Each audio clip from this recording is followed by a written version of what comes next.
chers amis, vous qui êtes ici, présents dans cette salle, et puis bien sûr, vous toutes et vous tous qui nous regardez depuis parfois une longue distance, soyez bienvenus pour ce petit déjeuner du forum InCyber, petit déjeuner d'automne, qui verra son successeur au mois de janvier, au mois de février, puisqu'en décembre, nous commencerons un peu la trêve de Noël. Alors, petit déjeuner sur un thème, j'allais dire d'actualité, vous allez comprendre pourquoi.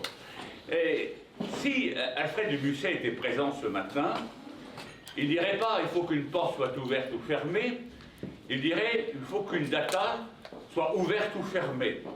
Évidemment, on le voit bien, il y a des datas ouvertes, l'open data de la loi pour la République numérique de 2016, et puis des datas fermées, celles qu'on veut protéger par le secret des affaires, le secret de la défense, la propriété intellectuelle, mais évidemment, il y a toutes les données à caractère personnel.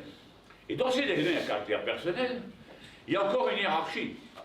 Évidemment, ma plaque d'immatriculation est une donnée à caractère personnel. Bon, j'espère qu'on ne va pas en tirer des conclusions à partir de ma plaque d'immatriculation, mais ce n'est pas épouvantable si mes données de cette nature partent de la nature, ce n'est pas fondamentalement gravissime. En revanche, l'article 9 du Règlement général sur la protection des données fixe un certain nombre de données particulièrement sensibles, de données qu'il faut absolument protéger et même qui peuvent faire l'objet d'une interdiction de traitement. Parmi elles, les données génétiques, les données biométriques, les données de santé. Vous noterez d'ailleurs que le biométrique, le génétique, rejoint souvent les questions de santé. Oui, ces questions de santé, les données de santé, sont des questions particulièrement sensibles parce qu'elles touchent notre identité dans sa plus grande profondeur, notre intimité, notre sphère d'autonomie, et donc elles doivent être impérativement protégées. Et l'actualité nous montre que c'est une vraie question. Alors, on a en ce moment la transposition de NIS 2. Mais NIS 2 nous rappelle que nous avons des secteurs hautement critiques, dont celui de la santé. Donc ça veut dire que c'est un secteur pour lequel il faut prendre des mesures particulièrement importantes en matière de protection. Et puis, malheureusement, l'actualité, c'est WEDA, c'est-à-dire en fait une attaque sur un logiciel utilisé par de nombreux médecins qui leur prive d'accès au dossier médical partagé, par exemple, qui reviennent à la gomme et au crayon.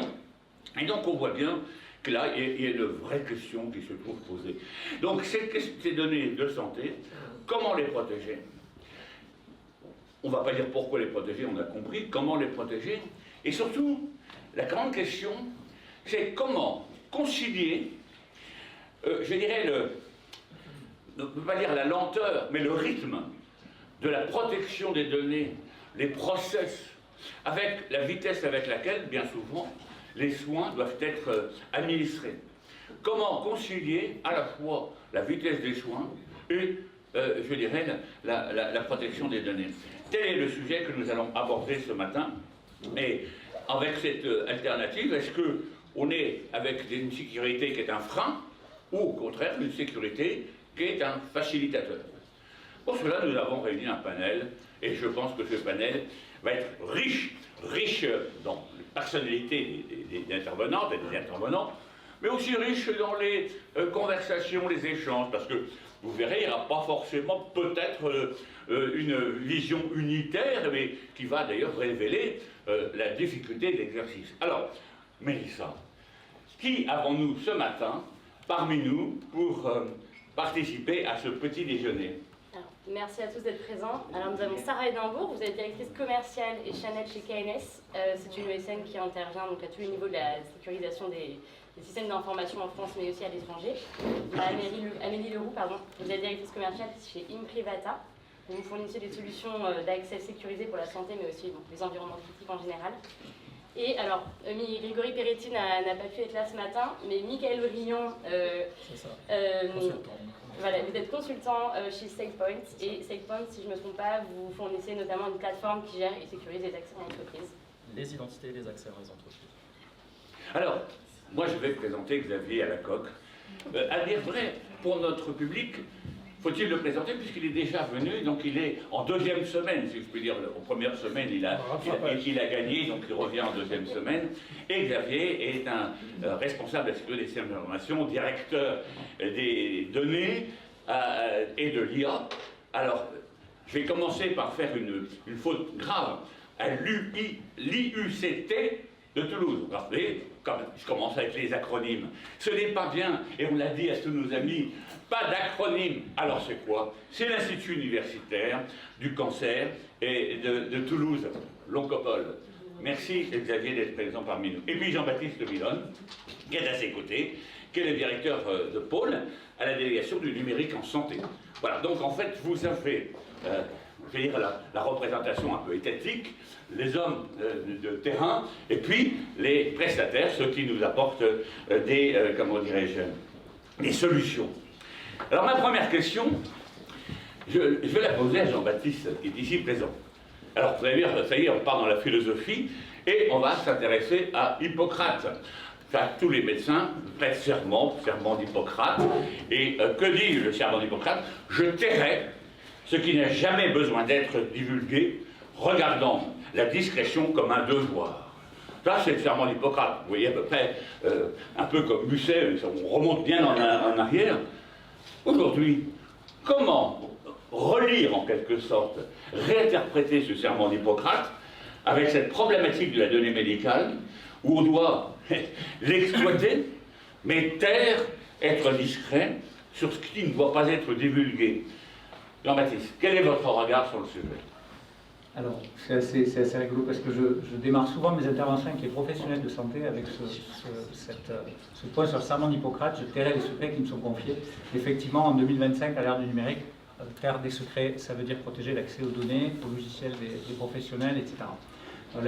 Le point suivant, c'est que, dit comme ça, on commence à parler purement de sécurité et on fait fuir tout le monde parce que tout le monde voit ça comme une contrainte supplémentaire, les soignants en premier, hein, on leur impose des systèmes d'authentification à double facteur.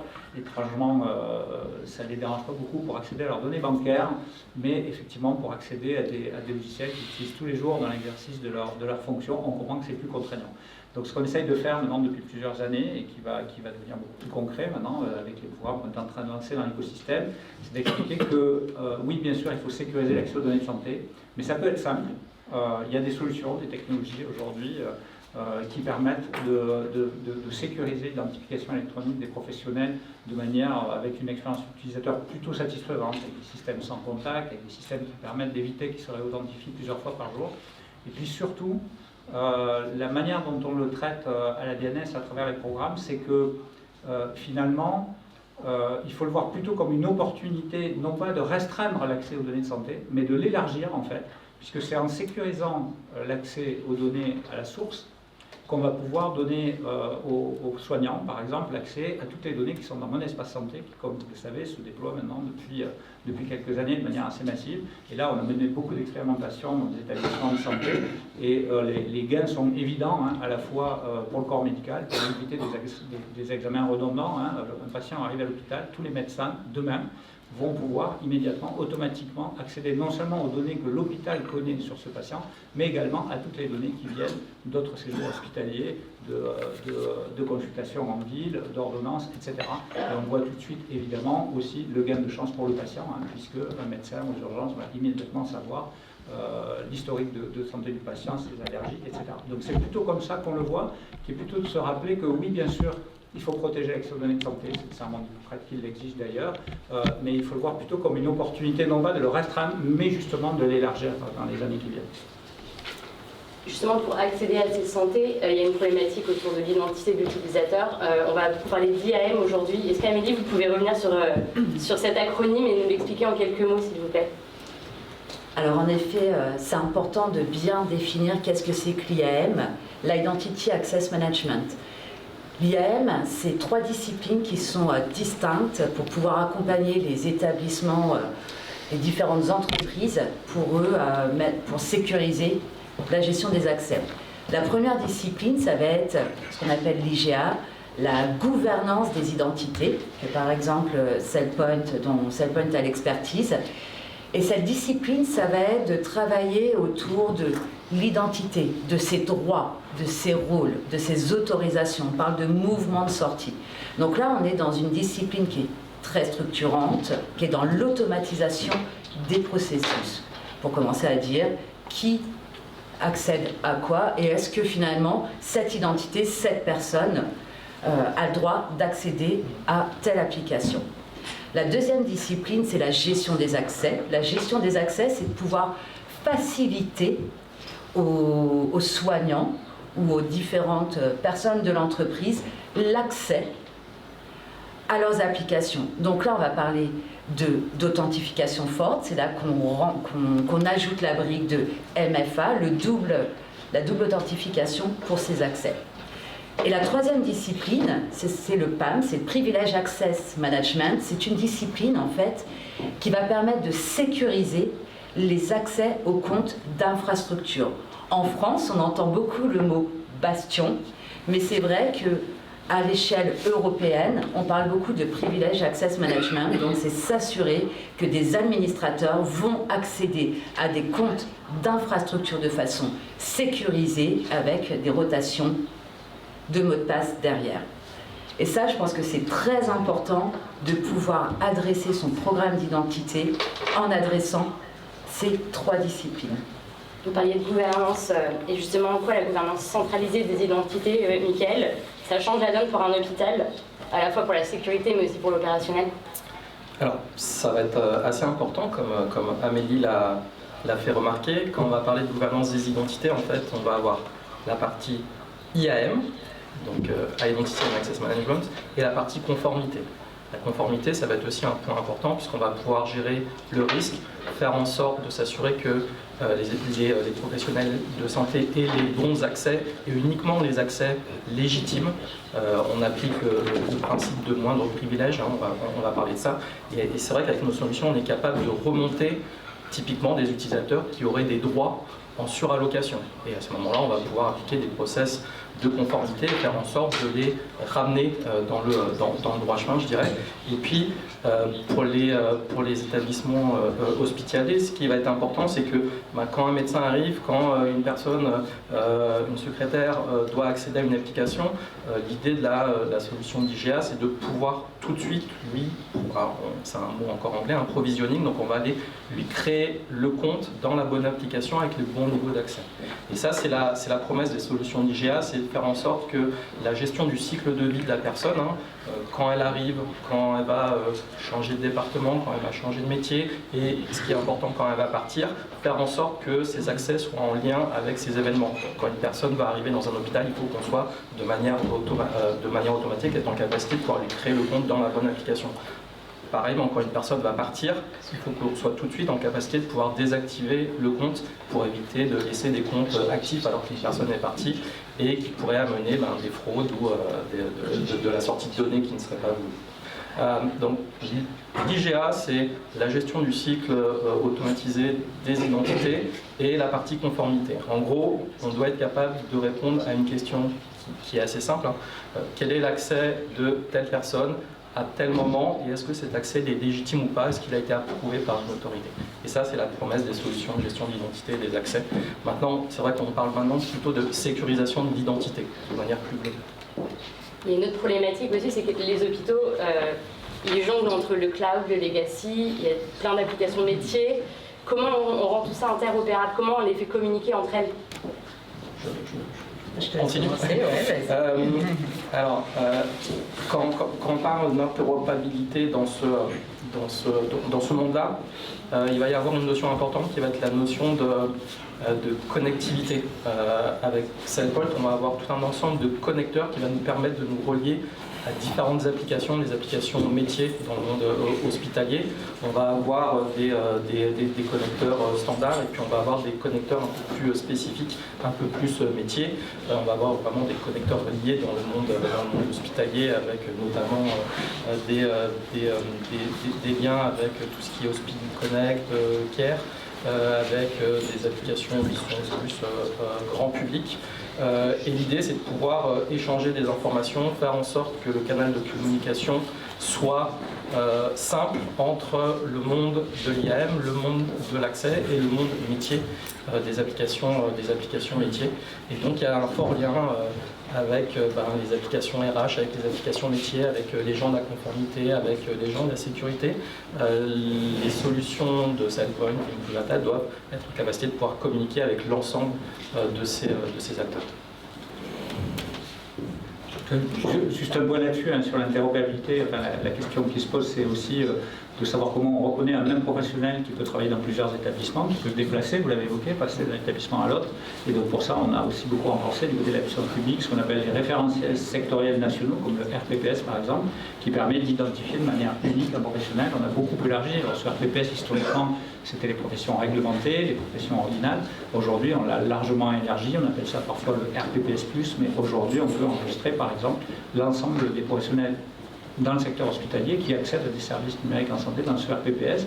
Ils ont un identifiant unique qui est national et si ils se déplacent d'un établissement à l'autre, voire en ville ou à l'hôpital, ils sont identifiés de manière unique entre les différents systèmes. Alors, je suis assez d'accord pour le RPPS+, parce qu'en fait c'est un élargissement en fait, des professions à ordre qui ont un numéro de RPPS national. C'est-à-dire que tout le social et le psychosocial, en fait, il y a droit. En revanche, je veux juste mettre en exergue un chiffre qui est relativement simple à comprendre. Dans les institutions hospitalières, il y a 20 fois plus d'administratifs que de médecins. Et en fait, c'est un peu la zone d'ombre, c'est-à-dire que grosso modo, ils ne sont pas sujets à aller récupérer un numéro RPPS, puisqu'ils ne sont pas des soignants. Et pour autant, en fait, on va s'appuyer sur ce référentiel et les moyens d'identification numérique de la CPS, CPS carte professionnelle de santé, mais qui en fait est dérivé pour d'autres professions. Donc en fait, il y a quand même un petit mismatch en fait, parce qu'il va falloir qu'on trouve un autre moyen d'identification sécurisé où en fait il y aura deux niveaux ou deux façons d'enrôler les professionnels. Alors, ça a déjà été identifié, c'est un des retours d'ailleurs d'expérience on a lancé un grand projet qui s'appelle Hospiconnect, qui ne connaissent pas. Dont on était lauréat. Donc vous étiez lauréat et il y a eu un certain nombre d'expérimentations et a été identifié ce problème de professionnels qui exercent dans le contexte hospitalier mais qui ne sont pas soignants, qui ne sont pas censés accéder à des données de santé mais qui accèdent dans un univers hospitalier à des systèmes d'information, on va dire, administratifs. Donc aujourd'hui, il y a des évolutions en cours dans les systèmes de l'ANS, dans les services SOC.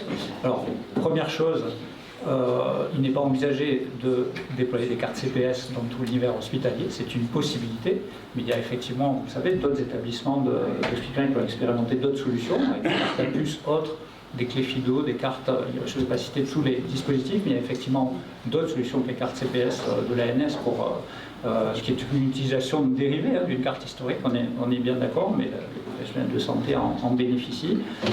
Et effectivement, on envisage la règle qu'on s'est donnée, c'est de dire les professionnels qui accèdent à des services numériques en santé, donc des services qui contiennent de la donnée de santé, doivent avoir un identifiant RPPS. On doit les connaître, on doit pouvoir tracer leurs accès aux données de santé, en particulier dans le DMP pour ceux qui y ont accès. D'autres professionnels, les DSI d'hôpitaux nous ont réclamé la possibilité que d'autres professionnels puissent utiliser les mêmes moyens d'identification électronique comme ProSanté Connect par exemple, ou des cartes fournies par l'ANS. Bien dans ce cas-là, on est en train de le rendre possible. On va leur demander de s'enregistrer au niveau national pour utiliser ProSanté Connect, pas dans le RPPS, puisque la liste des inscrits au RPPS est publique, elle est affichée dans l'annuaire santé. Voilà, donc dans le RPPS vont rester, comme c'est le cas aujourd'hui, les professions à ordre, les professions réglementées qui étaient dans le répertoire ADI jusqu'ici, il y en a un certain nombre, et des professions qui accèdent à des données de santé qui vont être enregistrées par leur employeur, puisqu'effectivement elles ne sont pas réglementées aujourd'hui. Tous ces gens-là vont accéder via ProSanté Connect, éventuellement avec des cartes CPS pour les établissements qui feront ce choix-là, à des données de santé. Et par ailleurs, on va permettre aux administratifs de s'inscrire directement à ProSanté Connect pour utiliser ces moyens d'identification, mais ils ne seront pas dans la RPPS et leur liste, la liste de ces gens-là ne sera pas publiée dans l'annuaire santé puisqu'ils ne font pas de prise en charge et ils n'accèdent pas à des données de santé. C'est simplement, effectivement, pour leur faciliter la vie, pour les établissements qui le souhaiteraient, les doter, on va dire, de cartes professionnelles, mais qui ne seront pas des cartes CPS, qui seront, on n'a pas encore trouvé le nom, soit des cartes de professionnels administratifs, ou plus simplement des cartes ProSanté Connect. Ma question c'était toutes ces problématiques d'authentification, on voit qu'elles commencent à être solutionnées, mais jusqu'à maintenant on parlait beaucoup de fatigue numérique. Et c'était, Amélie, est-ce que vous voulez ajouter quelque chose là-dessus justement? Comment on peut penser l'authentification pour qu'elle soit de plus en plus fluide, mais qu'elle reste bien sécurisée? Alors ça, c'est un vrai sujet. Hein. Nous, on aime bien parler de réconcilier l'IT et les métiers. Là, on est porté par des réglementations pour mettre en place ce programme d'identité, avoir des solutions de gestion des accès qui sont conformes aux exigences du domaine HospiConnect, entre autres. Mais c'est vrai, et surtout qu'ils soient cliniquement interopérables. Et nous, Imprivata, on est très attentifs justement à ce qu'on appelle la fatigue numérique aussi également. Là, c'est plus, alors c'est le personnel de santé, mais plus précisément les soignants. Et on sait qu'aujourd'hui, au quotidien, un soignant, il va s'authentifier jusqu'à 60 fois par jour. Et ça, c'est de la fatigue numérique. Peut-être que c'est minime, mais entre accéder à son environnement de travail, plus l'authentification de toutes les applications derrière, c'est régi par des politiques de mots de passe à 16 caractères, c'est compliqué. Ça, c'est de la fatigue numérique, parce que être interrompu au quotidien pour ressaisir de l'information alors qu'on est en plein soin, c'est une micro-coupure, bah ça, après, ça crée en effet des politiques de contournement pour eux, pour avoir une politique, une posture de sécurité ferme et être aligné avec les réglementations actuelles. Donc ça, c'est aussi à prendre en compte finalement par rapport aux solutions qu'on veut mettre en place, par rapport à l'expérience utilisateur. Cette fatigue numérique, elle est vraiment à considérer. Enfin, nous, pour accompagner sur eux les programmes sur le domaine HospiConnect, c'est vraiment un levier d'échange qu'on va avoir au quotidien. Emmener les métiers pour accompagner les équipes de sécurité à choisir une solution qui soit conforme aux exigences réglementaires, mais surtout qui va avoir l'adoption des métiers derrière. Et ça, c'est tout aussi important. Et pour faciliter tout ça, il faut qu'il y ait des référentiels et des données qui soient propres. Si j'ai bien compris, vous pouvez nous en dire un peu plus là-dessus? Alors, ouais. Alors comme l'a très bien décrit Amélie, l'idée c'est de fluidifier, faciliter la partie authentification des personnels de santé. Mais pour que cela fonctionne, il faut qu'on en parlait, les référentiels et que la qualité des données qui soient à l'intérieur des référentiels soient bons. Et là, pour le coup, ça va être SailPoint qui va intervenir, faire en sorte, on parle souvent de matrice d'accès, on parlait par exemple d'un personnel qui va avoir dans un contexte d'hôpital A certains accès et dans un contexte d'hôpital B d'autres accès. Toute cette logique-là, elle doit être implémentée quelque part pour s'assurer que quand il est dans le contexte A, ses accès soient bons et que la fluidification de ces accès soit possible avec Imprivata, mais dans le contexte B, il aura peut-être d'autres accès, il aura peut-être la possibilité d'accéder à d'autres applications. Donc tout ce travail-là qui doit être fait, souvent, ça peut être un travail de l'ombre, qu'on ne voit pas forcément, mais qui est important, s'assurer que la qualité des données, la fraîcheur des données soit effective dans les différents référentiels d'identité ou d'accès. Ça, c'est, je dirais, le travail ingrat que doit faire SailPoint, mais s'assurer que voilà, l'ensemble des informations des professionnels de santé soient correctes à l'instant T et qu'on soit capable ensuite, s'il y a une brèche, s'il y a un audit de sécurité, d'apporter la preuve que on avait une traçabilité de tous les événements qui ont lieu sur ces données. Quand on vous écoute, on se dit, derrière la fatigue numérique, il y a le risque de voir la sécurité ralentir le soin.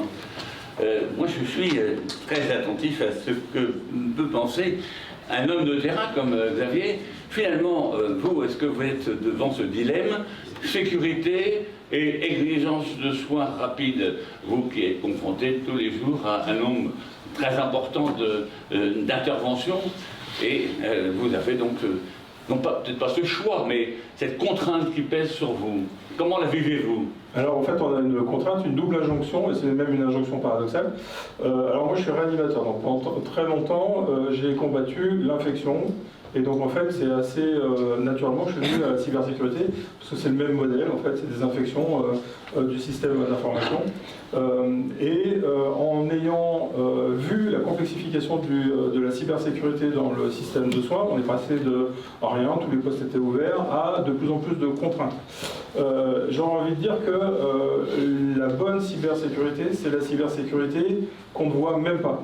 Donc en fait, il faut qu'on arrive à designer des systèmes pour simplifier en fait le parcours de soins et en fait la journée des soignants. Un médecin va signer environ 100 ordonnances par jour.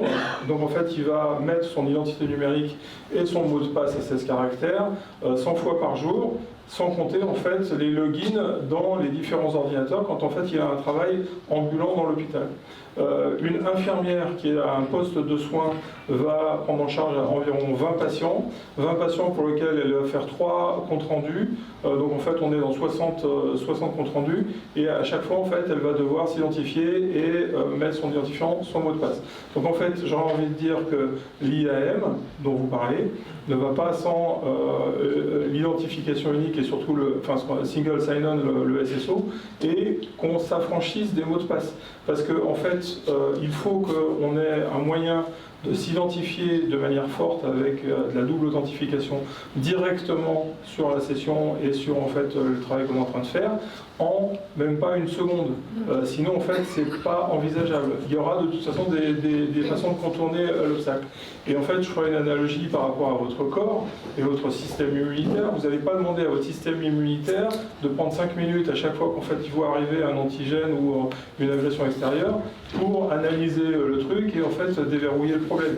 En fait c'est pas possible. Sinon vous seriez en fait en attente ou du moins en maintenance, en permanence pendant la journée.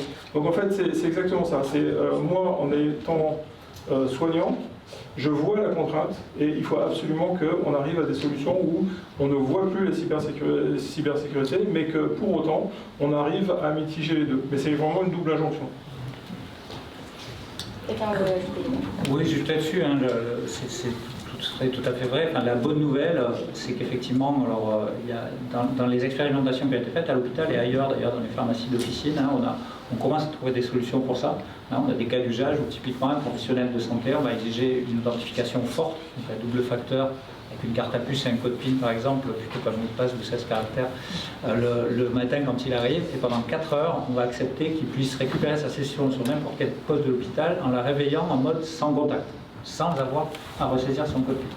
Donc ça, ce sont des modes de fonctionnement, sous réserve d'exigences techniques sur lesquelles je ne m'étendrai pas, mais qui sont totalement acceptables du point de vue de la sécurité. Et on a mis en œuvre ça, enfin, quand je dis certains hôpitaux ont mis en œuvre ça dans les phases d'expérimentation. Et c'est effectivement des modes de travail qu'on a étudiés aussi avec des pharmaciens en officine. Je ne sais pas si vous avez remarqué, dans une pharmacie, en fait, hein, le personnel de la pharmacie, il peut y avoir jusqu'à 10-15 personnes, ils s'échangent en permanence les postes de travail. Vous n'avez jamais le même préparateur en pharmacie ou le même pharmacien dans le même poste de travail, ils tournent en permanence.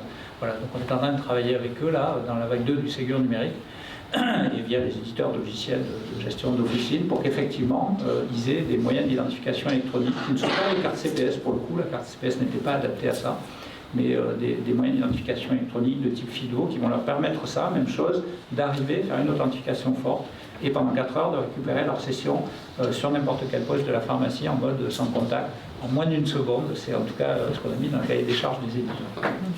Alors, je suis complètement d'accord, mais en fait, là, on compare un SI de pharmacie qui est relativement simple avec en fait un système d'hôpital qui en fait est complètement obsolète, vieillissant, qui a eu en fait des défauts d'investissement au fil du temps et pour lequel en fait les technologies sont complètement en fait inappropriées par rapport en fait à la sécurisation actuelle. Donc en fait, ce que vous décrivez, c'est vraiment le cercle vertueux vers lequel il faut qu'on aille.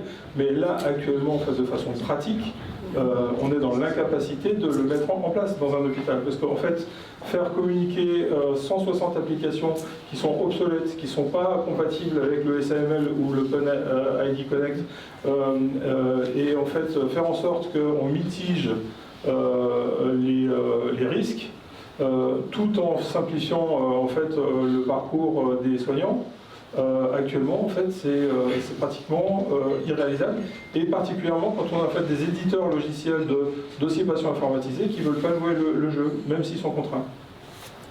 Mais je ne suis pas tout à fait d'accord. On a, nous, des gros établissements avec des gros CHU, des GHT complets, qui ont réussi à mettre en place ce genre de solution, où on va provisionner les comptes des 30 ou 40 applications prioritaires, où on va mettre en place du ISSO pour justement combler ce manque sur les applications un peu vieillissantes qui ne vont pas accepter les protocoles récents. En tout cas, on a des gros clients avec où on gère 45-50 000 comptes, où ça marche très bien et où on a réussi à mettre en place ce genre de choses depuis déjà 15 ans. Donc, non, mais qu'il y ait des exemples qui soient des contre-exemples, il n'y a aucun souci. Maintenant, en fait, je suis expert numérique de l'HAS, je passe dans les différents centres de soins à droite à gauche, et je peux vous garantir que ce n'est pas en fait une tendance nationale. C'est-à-dire que grosso modo, là, actuellement,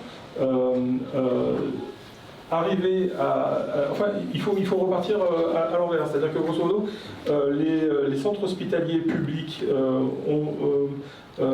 mettent à peu près 1,9% de leur chiffre d'affaires dans en fait, le SI. Parce qu'en fait, généralement, ce qu'on fait dans un centre hospitalier, c'est plutôt en fait, investir dans un gros imageur ou un truc comme ça. Donc, je ne remets pas en question ce que vous dites. C'est juste que en fait, vous avez des centres qui ont été bien gérés par des DSI avec le peu de ressources qu'ils avaient. Ce qu'il faut comprendre, c'est que dans ces 1,9% du chiffre d'affaires qui a été investi dans l'hôpital, la RSSI arrive carrément en bout de course.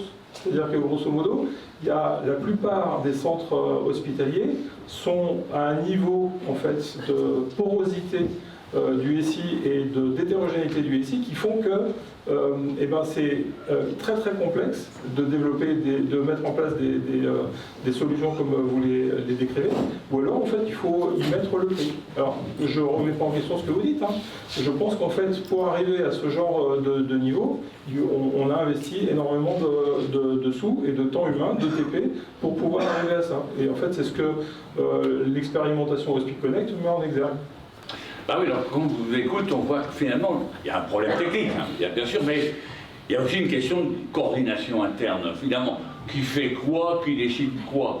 Alors, Jean-Baptiste et Xavier, quel est votre regard, vu sur le poste que vous occupez vous, et vous, Xavier, depuis le terrain, sur ces questions de coordination, qui décide quoi?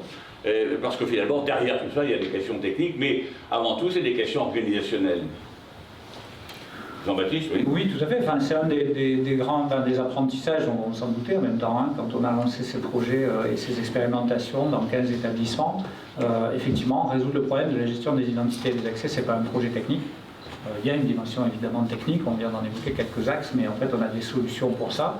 On a des choses qui marchent dans des établissements qui effectivement étaient avec des niveaux de maturité plus élevés, qui ont réussi à faire des choses avec peu d'argent et qui ont pris moins de retard, on va dire, que les autres, puisqu'effectivement dans une situation où beaucoup d'établissements ont du retard. Et donc ce sont des projets d'organisation qui doivent être pilotés par une direction générale, et pas uniquement par une DSI, mais avec une DRH, avec une direction médicale, etc., puisqu'on parle de tous les aspects qui ont été évoqués tout à l'heure, garantir les bonnes identités, les moyens d'authentification, hein, qui donnent la preuve que c'est bien la personne qui le dit qui se connecte, et puis aussi toute la gestion des habilitations, des mouvements qu'on évoquait tout à l'heure. On sait que les annuaires des hôpitaux sont souvent pollués de beaucoup de gens qui n'y exercent plus depuis bien longtemps, certains étant même décédés depuis lors. Donc on a ce gros travail à faire. C'est ce qui fait qu'effectivement, il y a 2-3 ans, on a engagé ce projet HospiConnect sous l'angle de la sécurité, on a fait ces expérimentations-là. Aujourd'hui, les financements qui étaient disponibles dans le cadre du projet HospiConnect, qui étaient de l'ordre de 50 millions d'euros, on s'est dit assez rapidement qu'ils n'étaient pas suffisants. Et aujourd'hui, on est en train de relancer une génération de ce programme HospiConnect en alliant à la fois des fonds qui proviennent du programme CARE, qui est là pour lutter contre la cybersécurité, et à la fois le programme Open 2 qui a vocation à mener et financer des grands projets de transformation numérique dans les hôpitaux. Et donc là, on s'apprête à lancer dans les jours qui viennent un programme qui va toujours avoir ce branding HospiConnect, avec un branding pour les hôpitaux, avec différentes sources de financement. Et on va arriver dans les 3 prochaines années, l'établissement va pouvoir candidater pour 3 ans, pour gérer justement ces grands projets de transformation. Voilà, sans révéler de grands chiffres, sur 3 ans, on va dépasser plus de 200 millions d'euros d'investissement sur ces sujets dans les hôpitaux. Alors, est-ce que donner de l'argent suffira? Probablement pas. Mais effectivement, c'est déjà une première étape. En tout cas, on n'a jamais mis plusieurs centaines de millions d'euros pour résoudre ce problème qui est quand même assez historique dans le système. Donc je pense, et on a aussi, même si elles ne sont pas faciles à déployer partout, des solutions à l'état de l'art qui apportent de l'expérience utilisateur aux soignants. Voilà, donc moi j'ai coutume de dire le minimum qu'on se doit de faire, c'est d'être en mouvement, d'avancer, de donner des moyens. Se dire que tous les hôpitaux en France, les gros, les petits, les privés, les publics, que sais-je, vont avancer à la même vitesse, probablement que non, c'est probablement impossible, mais on essaye de concevoir ces financements pour que chacun puisse avancer à sa vitesse vers cet état de l'art que les gros établissements ont déjà entamé, mais aussi à pousser des solutions dans les établissements médico-sociaux, par exemple, qui sont de taille plus restreinte, qui ont peu de moyens, en s'appuyant sur les services socles de l'État, comme par exemple Santé Connect, des cartes, des applications mobiles sécurisées dans le téléphone, etc., qui là encore répondent au moins à une première étape sur ce trajet de sécuriser l'IE et d'étendre l'accès aux données de santé. Merci Xavier. Sarah, Pardon. peut-être ajouter intégrateur. Excusez-moi Sarah, je n'avais pas vu. Il n'y a pas de souci. Bien, C'est vraiment un projet qui est organisationnel plus que technique en fait. C'est ce qu'on se rend compte au fil du temps. Et nous, on accompagne en fait certains grades dans la création de kits de communication à destination des établissements. Alors on le fait aussi en direct, pas forcément via les grades. Mais on s'est rendu compte qu'il y a 3 types de personnes qu'il faut identifier. Il y a les arbitres, ça va être au niveau DG par exemple. C'est-à-dire que ce n'est pas eux qui vont faire le projet, mais c'est eux qui vont sponsoriser le projet, qui vont pouvoir dire on y va et on va mettre de l'argent et on va mettre du temps dessus. On va avoir les opérateurs, c'est-à-dire globalement quand même souvent la DSI, qui là va mettre en place le projet. Et puis il ne faut pas oublier tous les informateurs, c'est-à-dire tous les gens dont on va avoir besoin dans l'établissement pour mettre en place ce genre de projet. Ça va être par exemple les RH qui vont nous filer des informations sur les personnes, mais ça peut être aussi la cellule matérielle, parce qu'il va falloir qu'on s'assure que le moyen d'authentification, si on veut l'utiliser pour ouvrir les portes, il soit compatible. Ça va être le self, pour pouvoir payer sa cantine avec sa carte si on veut utiliser la même carte. Plus on aura de cartes et plus ce sera compliqué. Donc l'idée c'est d'aller vers une convergence des moyens, qui n'est pas forcément la CPS, parce qu'elle ne convient pas forcément à tout le monde, mais ça peut être une carte MyFair, une carte Fido, mais qui va pouvoir être utilisée pour tout, pour que l'utilisateur l'ait toujours sur soi, parce que s'il part de chez lui sans sa carte, il ne pourra pas rentrer et se garer sur le parking, donc déjà il est bloqué dehors. Donc il l'a forcément, et quand il part d'un poste, il enlève sa carte pour aller manger, parce que sinon il ne peut pas payer son repas. Et donc aller vers une convergence de l'utilisation des moyens d'authentification, ça permet aussi d'améliorer paradoxalement la sécurité informatique. Mais ça, c'est des projets qui se font à l'échelle de l'établissement global, c'est pas juste un projet informatique. Et pour répondre tout à l'heure, avec KNS, on a accompagné, aujourd'hui on est à plus de 250 clients dans la santé qu'on a accompagnés, qui ont des projets qui sont arrivés au bout, que ce soit des petits établissements de dialyse à domicile de 35 personnes, jusqu'à des gros CHU de 40-50 000 agents. Le seul point commun avec tous ces clients sur lesquels ça marche, c'est qu'ils ont été accompagnés et qu'ils ont pensé ça comme un projet plus global que juste un projet informatique. Xavier, je reviens vers vous parce que on voit bien, je dis que l'hôpital, c'est pas simplement des praticiens, des médecins, des infirmières, c'est aussi des administratifs.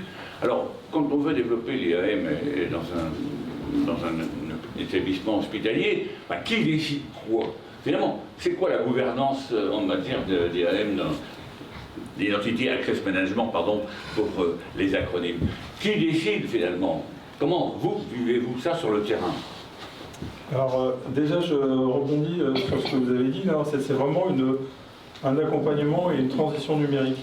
Et le souci, c'est que actuellement, en fait, nos dirigeants sont sont sensibilisés, mais n'ont pas pris la mesure du problème actuel, où en fait 80% des impacts d'origine cyber en santé sont sur des centres hospitaliers et en fait des réseaux de soins. Donc en fait, il faut vraiment prendre en compte que c'est une acculturation numérique. Et dans le registre des administratifs qui sont à l'intérieur des hôpitaux et qui prennent les décisions pour les hôpitaux, je pense qu'en fait il y a vraiment un point qui est cardinal, c'est d'embarquer les ressources humaines, parce qu'en fait on parlait en fait de SpeakConnect et de la dérivation de l'identité numérique et en fait de la publication sur ProSanté Connect ou de l'identification sur ProSanté Connect. Si on n'a pas un sponsor qui est des RH avec une matrice d'habilitation, des contrats derrière et en fait une classification des différents personnels de soins, on ne s'en sort pas.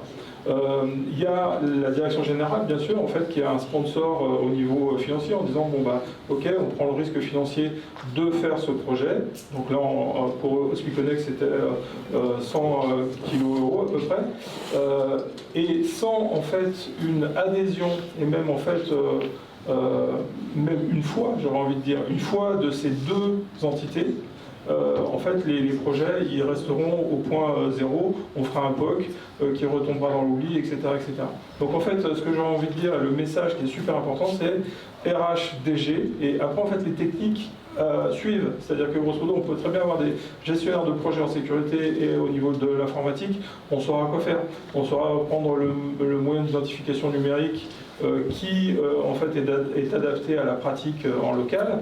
Et juste, je fais une toute petite parenthèse qui n'a rien à voir avec ça, c'est que en fait, généralement, les moyens d'identification numérique et le MFA vont s'opposer à une règle qui est très très simple au niveau du soin, c'est le comité de lutte contre l'infection nosocomiale. C'est-à-dire que grosso modo, systématiquement, si vous donnez un moyen d'identification numérique physique un personnel de soins, forcément il va le manipuler avec ses mains, forcément en fait ça va faire de la transmission manuportée de l'infection, et donc en fait forcément le client va dire non. Donc en fait c'est pour ça que la double injonction paradoxale, elle est à tous les niveaux, mais en fait pour répondre à la question, c'est vraiment RH, DG. Merci. Amélie, vous souhaitez ajouter quelque chose, je crois. En effet, cette responsabilité, elle est très importante et je vous rejoins à 100%. Il faut absolument embarquer la direction générale des établissements. Finalement, ça me donne envie d'adresser le sujet de la directive NIS 2, finalement, qui indirectement est très complémentaire à SpeakConnect.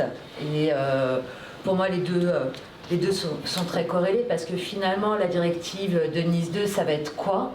Ça va être d'engager la responsabilité des dirigeants des établissements de santé, des institutions, des organisations essentielles ou importantes qu'on abordait tout à l'heure. Et la responsabilité de ces dirigeants, aujourd'hui, finalement, NIS 2, c'est plus donner l'opportunité de dire « Ah je sais pas, j'étais pas au courant », mais justement d'accompagner les équipes à tracer toutes ces définitions d'accès qu'on évoque depuis tout à l'heure, les documenter pour avoir des postures de conformité fermes.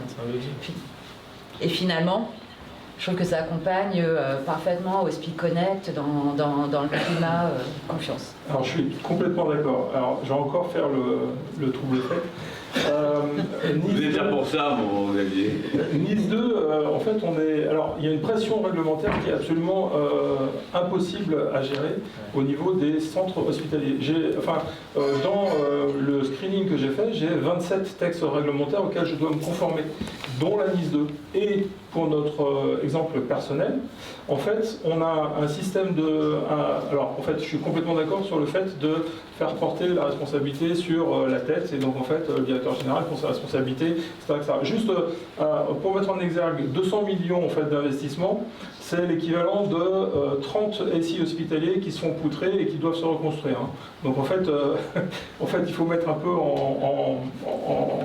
en perspective les deux. Juste la NIS 2, nous, pour notre cas personnel, on est interconnecté avec un SI, d'un OSI, et nous, on est OSE. Donc, en fait, ça nous met des contraintes en plus, parce que, en fait, soit on coupe, soit on passe au niveau de sécurité de la loi militaire. Donc en fait, on peut voir la réglementation comme quelque chose qui va nous aider, mais actuellement, de façon pratique, ça nous met des contraintes en fait, qui sont très très difficiles, avec des équations qui sont très difficiles à résoudre. Oui, alors justement, Xavier, on parle de tsunami réglementaire. J'étais il y a 2 jours dans une école qui s'appelait autrefois l'École nationale d'administration. Il y a quelqu'un qui nous a présenté tous les textes de l'Union européenne qui s'appliquaient au secteur numérique. Et là, on se dit, désormais, il faut que je sois sponsorisé par Doliprane, parce que c'est impossible de comprendre, et surtout d'avoir une approche systémique. Finalement, dans cette approche de tous les textes, NIS 2, Dora, là, vous n'êtes pas encore banquier dans les hôpitaux, mais REC et bien d'autres, est-ce que quelqu'un va vous dire, voilà grosso modo comment je traduis tous ces textes, comment je les lis entre eux, quelle est l'approche systémique qui vous concerne, vous, dans les hôpitaux, ou est-ce que vous recevez les textes en disant maintenant débrouille-toi, lis, et pendant ce temps-là, au lieu de lire l'actualité de la médecine, les évolutions du cancer, on lit l'actualité de l'Union européenne, de notre excellente commission. J'en dirai pas plus. Allez-y. Alors oui, la pression réglementaire, elle est énorme. On a des organismes de réglementation en fait qui ne se concertent pas. Peut-être ce qu'on aura envie de demander, c'est de l'aide au niveau de l'État, au niveau du législateur, pour harmoniser et donner en fait une synthèse de l'ensemble. Parce que là actuellement en fait, je me suis plié au jeu. J'ai 168 actions de correction de sécurité qui n'ont rien à voir avec l'IAM, en fait, qui sont endémiques d'un système qui est obsolète. J'ai 9 axes, dont 6 actions prioritaires parce qu'elles sont critiques, et en fait, pas de moyens financiers pour les régler. Donc en fait, ça nous demande, nous, une analyse en amont qui est énorme, pour au final déboucher sur quelque chose, un constat, qui est insoluble au niveau du niveau de rémunération en fait, d'un SSI d'un hôpital. Donc en fait, on a pris le problème dans l'autre sens, hein, en tant que réanimateur, on a une obligation de moyens, mais pas forcément de résultats. Donc en fait, on va prioriser, quand je suis animateur et qu'on a un choc septique, on va commencer par le cardiovasculaire, puis petit à petit, en fait, on va dériver sur des trucs un peu plus secondaires. Et là, on va faire exactement pareil. Donc en fait, je réanime le système de sécurité en prenant les priorités et puis en faisant, en fait, en bon père de famille, j'ai tant de financement, je vais pouvoir les mettre sur des actions prioritaires comme le IAM SSO, en fait, ça c'est absolument indispensable. Et en fait, SpeakConnect, et je vous remercie, a été un moyen de le tester grandeur nature et d'embarquer justement en fait, les RH et la direction générale pour qu'ils s'aperçoivent en fait du problème. En fait, il faut après en fait dire ok, c'est obligation de moyens, mais il faut une méthode. Et là, en fait, pour la méthode, on a pris une méthode d'analyse du risque et de mitigation du risque, qui est IBIOS Risk Manager, en fait, qui est un truc qui est publié par la NSSI et qui est fantastique en fait pour pouvoir faire une overview de l'ensemble. Mais ce qu'on aimerait, en fait, c'est que le législateur il nous dise ok. Il y a 4 axes par criticité, et en fait, il faut que vous vous mettiez dans les trucs, dans les starting blocks pour régler les premiers en priorité. Merci Xavier. Jean-Baptiste, le général de Gaulle disait la Constitution, c'est un texte, mais c'est aussi une pratique. Alors, comment passe-t-on du texte vers la pratique? Comment, à l'échelon national, on s'assure que tout ça est bien réaliste et s'applique à des entités qui sont quand même très hétérogènes? Est-ce qu'on reçoit les textes ou on les conçoit en disant bon, maintenant appliquez, débrouillez-vous, ou est-ce qu'il y a quand même une sorte de, non pas de filtre, mais une volonté un petit peu de différencier l'application des textes selon les entités qui sont concernées? Alors, on a beaucoup élargi le périmètre de la discussion, donc il ne nous a pas échappé que je ne suis pas le législateur, ni national et encore moins européen, donc effectivement il se passe beaucoup de choses au niveau politique et géopolitique qui fait qu'effectivement il y a une pression accrue sur la sécurité, sur les systèmes cyber, etc. Je ne vais pas pouvoir revenir sur tout ça. En fait, Encore une fois, après, il faut quand même un petit peu décomposer le problème, faire des priorités, comme vous dites. Hein. On en a mis une sur l'IAM, bon, pour X raisons, mais qui est quand même une faille. Les événements de l'actualité que vous avez évoqués en intro le rappellent. Les attaques cyber sur les établissements, malheureusement, le rappellent encore aussi trop souvent. Donc, il y a une priorité là-dessus. On y met de l'argent qu'on a, hein, on aimerait en avoir plus aussi, mais c'est comme ça, on fait des priorités. Après, effectivement, l'action, en tout cas de la DNS, hein, le choix qui est fait, c'est de dire, premièrement, on régule, deuxièmement, on essaye de faciliter l'adoption des règles, troisièmement, éventuellement, on expérimente, et c'est ce qu'on a fait là, et puis, in fine, on accompagne, on finance, parce que justement, il faut de l'argent pour faire tout ça. Mais le premier étage, effectivement, c'est la régulation, et la manière dont nous, on essaie de travailler, c'est on reprend tous ces textes législatifs.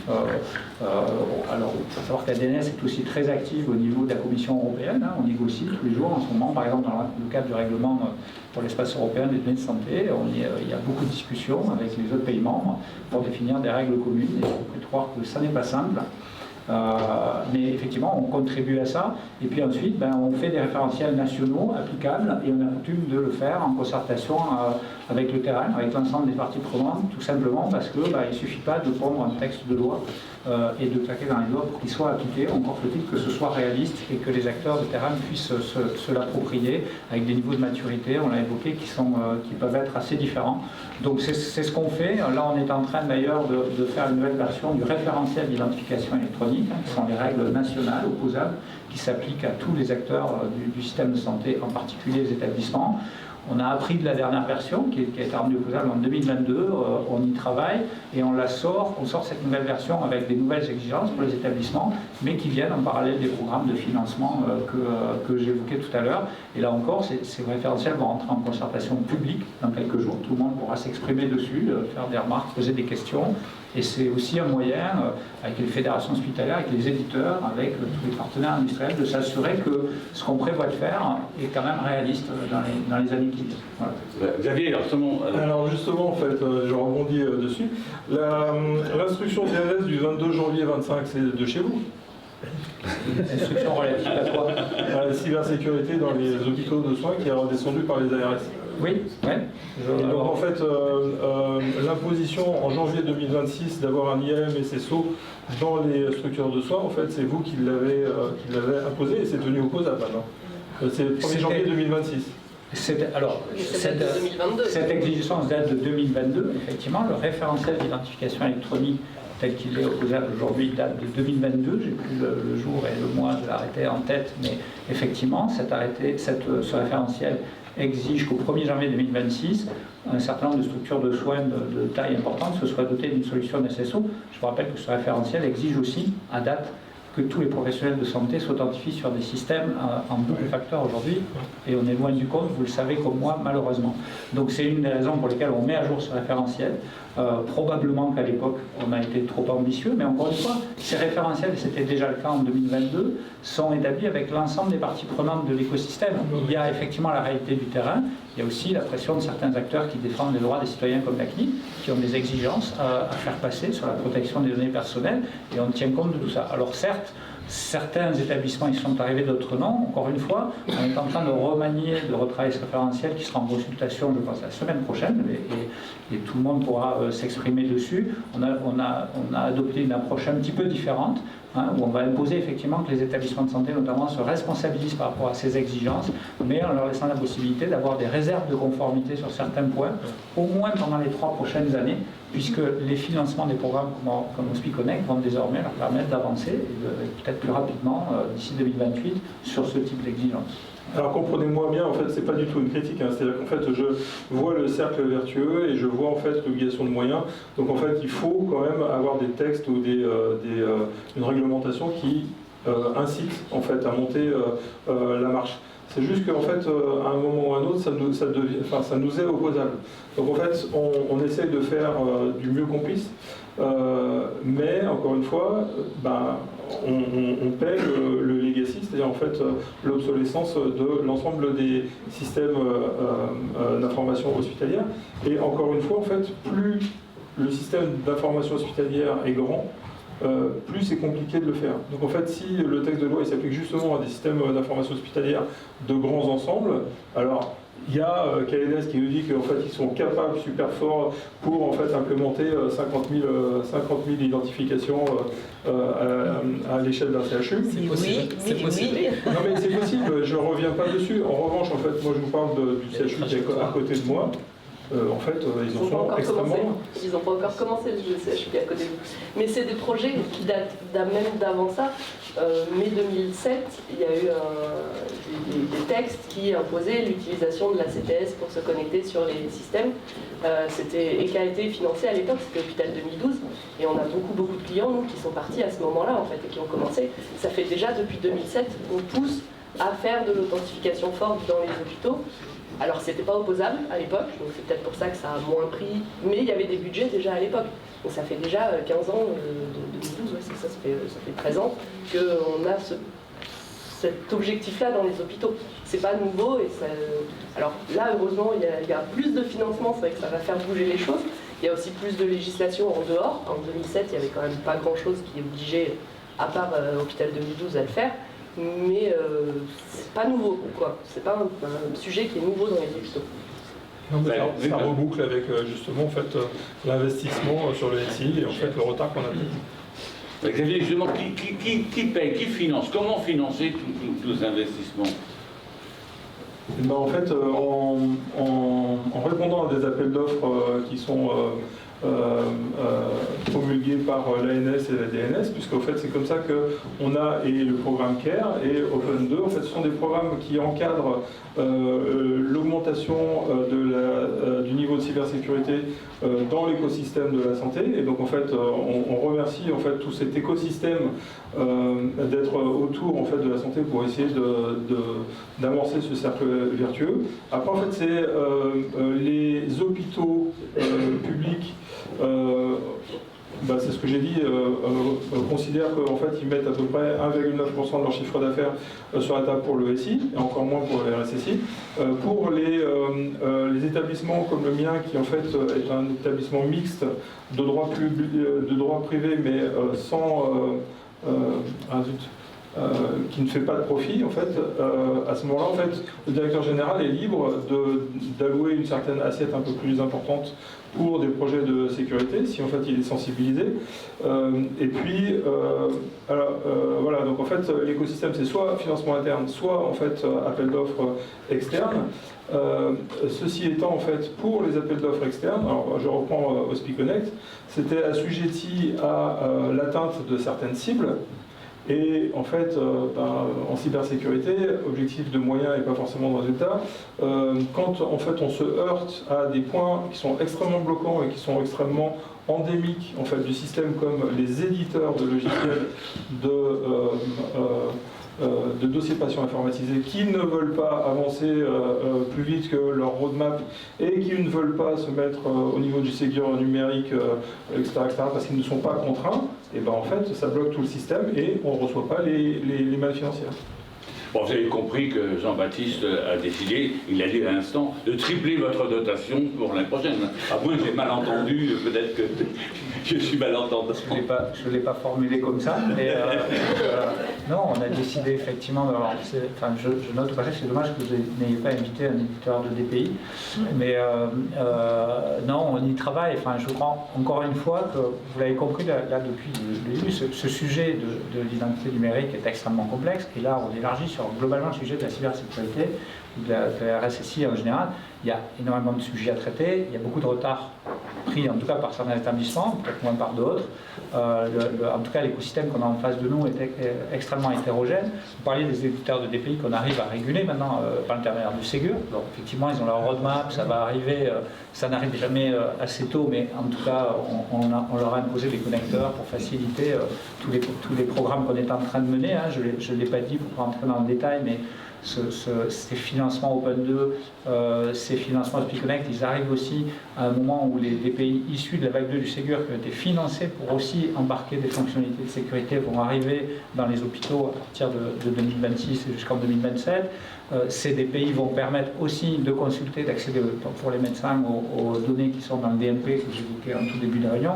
Donc on essaye d'aligner tout ça. Après, effectivement, encore une fois, c'est vrai qu'il n'y a pas de baguette magique. Le financement, c'est ce qu'on peut avoir à un instant T. Et vous savez comme moi qu'on a eu la chance de bénéficier, l'effet d'opportunité de la crise Covid fait qu'il y a eu des investissements de rattrapage à hauteur de 2 milliards sur des fonds européens dans le Ségur numérique. Les fonds qui sont utilisés dans le programme CARE en sont encore aujourd'hui issus. On arrive au bout de ces enveloppes-là. Aujourd'hui, on a un travail à faire qui est d'identifier les enveloppes et effectivement, priorité par priorité, avec toute la difficulté. Ça fait plusieurs semaines maintenant qu'on travaille, on le fait à chaque fois, à chaque financement sur le domaine de la sécurité et sur d'autres sujets, de trouver des systèmes de financement où on arrive à équilibrer à peu près ce qu'on donne à des gros, ce qu'on donne à des petits. Rien que ça, et des établissements publics d'un côté, des privés non lucratifs de l'autre, des privés lucratifs de l'autre, et effectivement, qui sont dans des contextes différents. Et je ne trahirai pas de secret en vous disant que tout le monde nous dit toujours que c'est jamais assez d'argent en fait. Et donc on essaye de trouver les meilleures règles d'équilibrage de tout ça, et c'est une démarche de toute façon itérative. Il y aura un grand soir d'un grand référentiel national ou européen qui va régler tous les problèmes, et un grand soir d'un financement qui va régler tous les problèmes non plus. Je pense qu'on avance, comme on l'a dit, par priorité. Au bout de 2-3 ans, on mesure, on regarde ce qui a fonctionné, ce qui n'a pas fonctionné, et on s'adapte comme ça. Alors juste, je rebondis sur ce que vous venez de dire sur les fabricants de DPI, les éditeurs logiciels.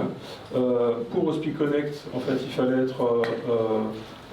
se mettre dans le Ségur numérique vague 2 pour eux. Et donc en fait être compatible avec les protocoles de sécurité SAML ou OpenID Connect, chose qu'ils n'étaient pas. Et donc en fait ils nous ont fait payer le développement du connecteur quand même.